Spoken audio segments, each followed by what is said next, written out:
when you get finished and you've cut everything out, I want you to line your pieces up. Make sure that you don't have one edge or anything that's sticking out too far. And then I'm going to also suggest that you take your tape and that you tear off pieces in advance. And if you're not sure how to do that, you take your thumb and you take your finger and you hold them together and you tear. Don't use scissors. Just pull off whatever length you think you might need. Take your finger and your thumb and you tear it. And I'm going to start, because I have found it a little bit easier to start on the straight edge. And I'm going to take my pencil and I'm going to mark where I need to start folding that, because it's got to come down the side. And I have found that that's a little easier. Then I have another area here. And I need to mark that. And then I need to make a fold. You'll save yourself some frustration if you do it this way. And then we'll be able to tape it. And then it comes around here.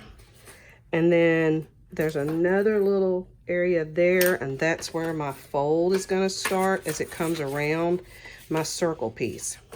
Then I'm going to take my tape and I'm going to start taping. Now you can do this on the inside where you can see it, and then come back and do it on the outside. And if you'll do it where you have half, you can even do it where you have smaller pieces so that it creates a little L shape.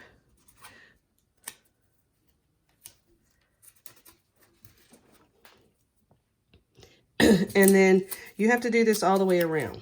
Once you get that all the way around, then of course we have to put the other piece on, and then we have to go back and we have to see, make sure those edges are on good. And then we have to build walls on the inside, which we'll talk about later.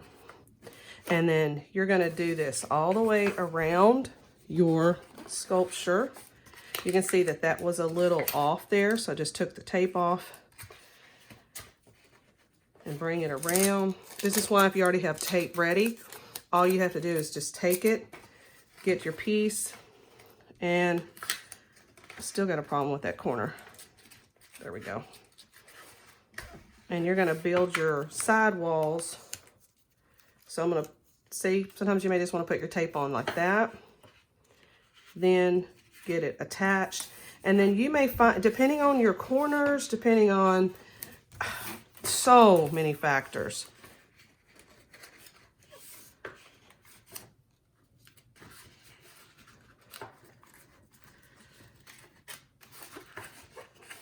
because once you kind of get it going, then you may have to stop. You may need to come back and work from this side. I mean, there's just no one way to do it. You just have to make it work. And that's why once it gets going, it just depends. It may even be easier to work with it this direction than what I was doing before, but that is certainly a great way to get it started. Now we're coming apart there, so I'm going to reinforce that one. This is where you can take and crease it across in that direction, and then you're going all the way around your sculpture. Yeah, once it gets going,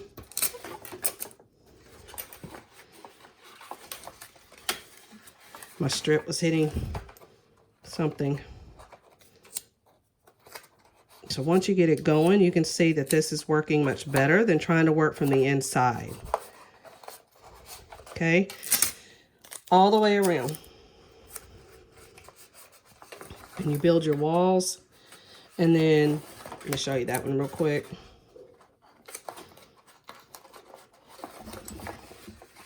And then once it gets going like that, and again, you work from both sides. So then I can come back this way. Sorry that I'm hitting my arm of my support for my camera. And then come back in and do the same thing on the inside to keep it from moving so that it'll build around. Then I can come back.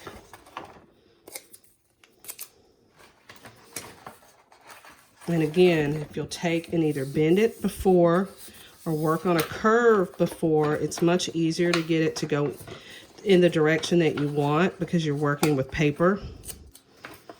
And I'm going to stop there.